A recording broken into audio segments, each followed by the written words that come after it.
আচ্ছা, গুৱাহাটীৰ সামাজিক সাংস্কৃতিক অনুষ্ঠান নৃত্যাঞ্জলি একাডেমীয়ে 9 জুনৰ পৰাই বিশ্বৰাভা দিৱস উপলক্ষে এটি এলানি প্ৰগ্ৰাম কৰি আহিছে।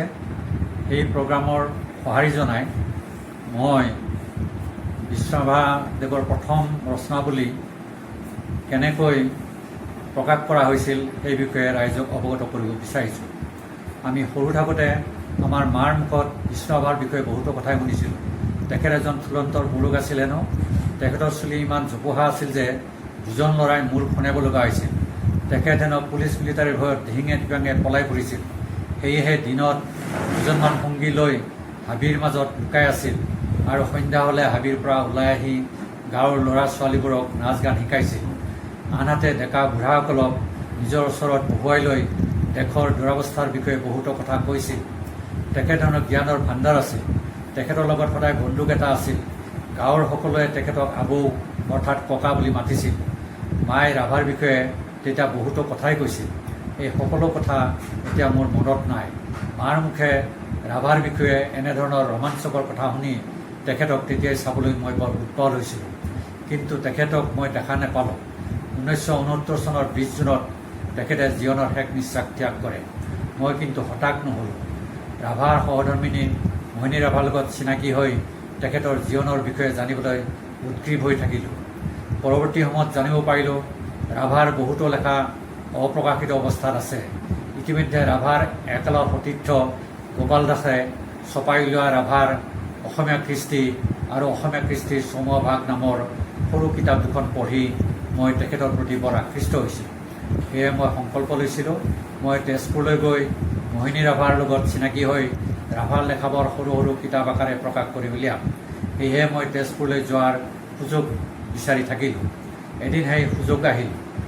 1977 চনত ইউনাইটেড বেংকত চাকৰি পাই তেজপুৰ শাখাত যোগদান কৰোঁ। আচলতে মোৰ নিযুক্তি ইউনাইটেড বেংকৰ উপশাখাতে আছিল। মই বেংকৰ ঊৰ্ধ্বতন বিষয়াক অনুৰোধ কৰি তেজপুৰ শাখাত মোৰ নিযুক্তি ঠিক কৰি লৈছিলোঁ, একমাত্ৰ বিশ্বৰাভাৰ লেখা প্ৰকাশৰ স্বাৰ্থত।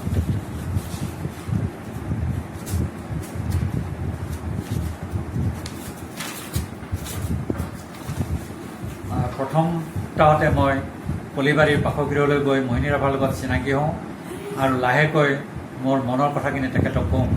বাইদেৱে তেতিয়া বিশ্বৰাভাৰ লেখা প্ৰকাশৰ নামত কিমানে যে তেখেতক ঠগিলে মোৰ আগত এফালৰ পৰা গাই গ'ল। মই তেতিয়া বাইদেউক অনুৰোধ কৰিলোঁ মোৰ ওপৰত আস্থা ৰাখিবলৈ। সাংগঠনিকভাৱে নোৱাৰিলেও মই একক প্ৰচেষ্টাৰে হ'লেও সৰু সৰু কিতাপ আকাৰে ৰাভাৰ লেখাসমূহ প্ৰকাশ কৰি উলিয়াম।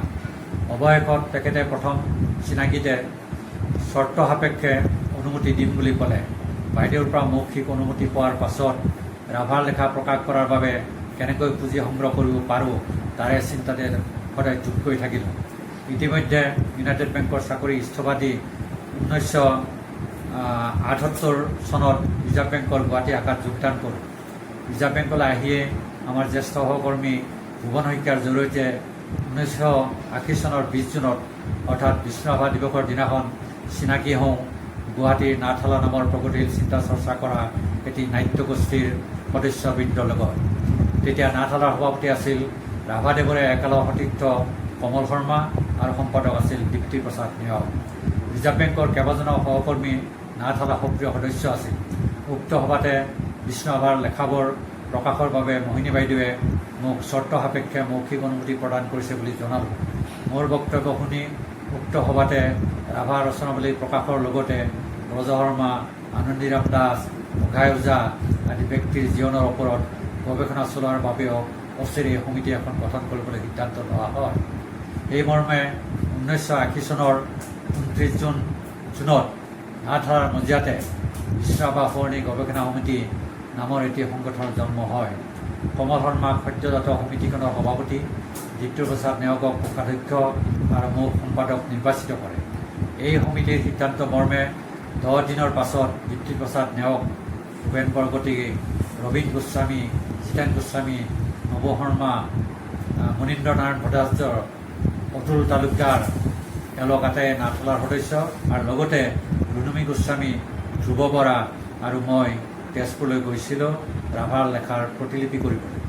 10 দিনৰ ভিতৰত আমি প্ৰায় 1200মান পৃষ্ঠাৰ প্ৰতিলিপি কৰোঁ আৰু মোহিনী বাইদেউৰ লগত চুক্তিবদ্ধ হৈ প্ৰতিলিপিবোৰ গুৱাহাটীলৈ লৈ আহোঁ।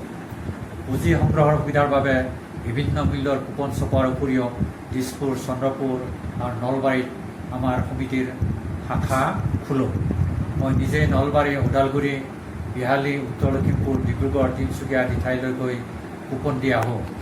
ফলস্বৰূপে অতি কম দিনৰ ভিতৰতে আমাৰ হাতলৈ কিছু পুঁজি আহে। এইখিনি পুঁজিৰে আমি তেজৰ বলেৰে লিখি যাম ইতিহাস নামৰ ৰাভাদেৱৰ কেইটিমান গীত আৰু কবিতাৰ সংকলন এটি উলিয়াওঁ।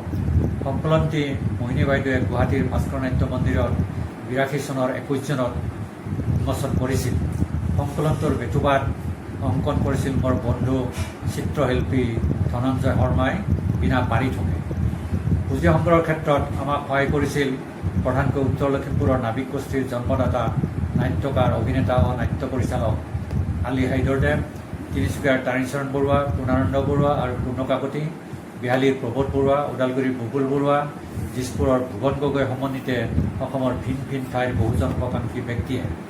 আনহাতে তেতিয়াৰ কলেজীয়া ছাত্ৰ, বৰ্তমান অধ্যাপক ও লেখক ডক্টৰ ৰবীন শৰ্মা, প্ৰহ্লাদ চন্দ্ৰ দাস, সদৌ অসম সাংস্কৃতিক পৰিষদৰ সাংগঠনিক সম্পাদক গিৰীশ চন্দ্ৰ ৰাভা, পৰিষদৰ তেতিয়াৰ সাধাৰণ সম্পাদক, পৰৱৰ্তী কালৰ CPIM দলৰ সৰ্বভাৰতীয় পৰ্যায়ৰ নেতা অনিল কুমাৰ বৰুৱাদেৱে বিভিন্ন ধৰণৰ পৰামৰ্শ দি আমাক যথেষ্ট সহায় কৰিছিল। পুঁজি সংগ্ৰহৰ নামত আমাৰ ইতিমধ্যে 1.5 বছৰ পাৰ হৈ গ'ল। সেয়েহে মোহিনী বাইদেউৰ ফালৰ পৰা ৰাভাৰ লেখাবোৰ সোনকালে প্ৰকাশ কৰি উলিওৱাৰ কাৰণে নিৰন্তৰ হেঁচা পাই আছিল। কাৰণ তেতিয়া লেখাবোৰ উৱলি যাব ধৰিছিল। সেয়েহে নিৰুপায় হৈ আমি প্ৰকাশক বিচাৰিব ধৰিলোঁ। অৱশেষত আমি মনোভূত প্ৰকাশক এজন পালোঁ। তেতিয়াৰ কলেজীয়া ছাত্ৰ, বৰ্তমান সুপ্ৰতিষ্ঠিত লেখক ও অধ্যাপক ডক্টৰ পৰমানন্দ মজুমদাৰৰ জৰিয়তে। প্ৰকাশকজন হ'ল নলবাৰীৰ জাৰ্নাল এম্পৰিয়ামৰ স্বত্বাধিকাৰ শ্ৰী সুৰেন্দ্ৰ চন্দ্ৰ বৈশ্য। আমাৰ লগত চুক্তিবদ্ধ হৈ বৈশ্যই আমাৰ পৰা ৰাভাৰ কেইটিমান নিৰ্বাচিত লেখা লৈ যায় প্ৰকাশকৰ বাবে। বৈশ্যই 4 মাহৰ ভিতৰতে যুদ্ধকালীন তৎপৰতাৰে কলিকতাৰ প্ৰেছত 400 পৃষ্ঠাৰ বিষ্ণুৰাভা ৰচনাৱলী প্ৰথম খণ্ড নামেৰে আটক ধুনীয়া কিতাপ এখন বিষ্ণুৰাভা সৰণী গৱেষণা সমিতিৰ নামত ছপাই উলিয়ায়। বৈশ্যই কিতাপৰ প্ৰেছৰ পৰাই বাহিৰে বাহিৰে অসমৰ বিভিন্ন কিতাপ দোকানলৈ ডাকযোগে পঠিয়াই দিয়ে। কিতাপখনৰ মূল্য মাত্ৰ 30 টকা আছিল। এয়া আছিল 1982 চনৰ কথা। আমাৰ স্বপ্নবোৰ বাস্তৱত পৰিণত হোৱাৰ বাবে আমাৰ সমিতিৰ সমূহ সদস্যৰ লগতে আমাৰ শুভাকাংক্ষীসকলেও আনন্দত মতলীয়া হৈ আছিল। কিন্তু সেই সময়তে বিনামেঘে বজ্ৰপাত হোৱাৰ দৰে এটি অঘটন ঘটিল, যিটোৱে আমাৰ সকলোকে অতি মৰ্মাহত আৰু হতাশ কৰি তুলিছিল। অঘটনটো হ'ল এটি অপ্ৰিয় সত্য, যিটো সদায় ৰাজ্যক নক'লে এটা সময়ত আমি দুখৰ ভাগি হ'ব লাগিব। অপ্ৰিয় সত্যটো প্ৰকাশ কৰি ৰাইজৰ ওচৰত ৰাভাৰ পৰিয়ালটোক সেৱা কৰা আমাৰ উদ্দেশ্য নহয়। ৰাভাৰ ৰচনাৱলী অসমৰ কিতাপ দোকান আহি পোৱাৰ লগে লগে মোহিনী বাইদেউ আৰু ৰাভাৰ বৰপুত্ৰ পৃথ্বীৰাজ ৰাভাই তেজপুৰ মুন্সিপ কোৰ্টৰ জৰিয়তে আমাৰ সমিতিৰ সম্পাদকলৈ এটি ইনজাংচন নটিচ পঠিয়ায়। এই নটিচ অনুসৰি সমিতিয়ে কিতাপবোৰ বিক্ৰী কৰিব নোৱাৰিব আৰু প্ৰকাশৰ চৰ্তৰ লগতে সমিতিয়ে লৈ অহা সমগ্ৰ প্ৰতিলিপি ৰাভাৰ পৰিয়ালক উভতাই দিব লাগিব। আমি তুৰন্তে সমিতিৰ বৈঠক বহুৱাই আলোচনা কৰি সিদ্ধান্ত ল'লোঁ যে এজন উকিলৰ জৰিয়তে মোহিনী বাইদেউ আৰু পৃথ্বীৰাজ ৰাভাৰ লগত আলোচনা কৰি কেছটো এনেধৰণে কম্প্ৰমাইজ কৰিব লাগে যাতে সমিতিয়ে বিষ্ণুৰাভা ৰচনাৱলীৰ প্ৰথম খণ্ডটো বজাৰত বিক্ৰী কৰিব পাৰে। সমিতিৰ সিদ্ধান্ত অনুসৰি সভাপতি আৰু মই পিছদিনাখনে তেজপুৰলৈ যাওঁ। তেজপুৰ কোৰ্টৰ উকিল উপআবৃত্তিকাৰ প্ৰণৱ বৰাদেৱৰ জৰিয়তে মোহিনী বাইদেউ আৰু পৃথ্বীৰাজ ৰাভাৰ লগত আলোচনা কৰি কেছটো উঠাই ল'বলৈ সন্মতি আদায় কৰা হয়। অৱশেষত আমি ভবামতে বিষ্ণুৰাভা ৰচনাৱলীবোৰ বিক্ৰী কৰিবলৈ ৰাভাৰ পৰিয়ালে আমাক অনুমতি দিয়ে আৰু আমিও ৰাভাৰ ৰচনা প্ৰকাশৰ চৰ্তৰ লগতে আমাৰ জিম্মাত থকা প্ৰতিলিপিবোৰ তেখেতসকলক উভতাই দিওঁ। লগতে বিষ্ণুৰাভা ৰচনাৱলীৰ কেইটিমান কপি মোহিনী বাইদেউৰ হাতত তুলি দিওঁ। এয়া আছিল বিষ্ণুৰাভা ৰচনাৱলী প্ৰকাশৰ আঁৰৰ এক কৰুণ গাথা।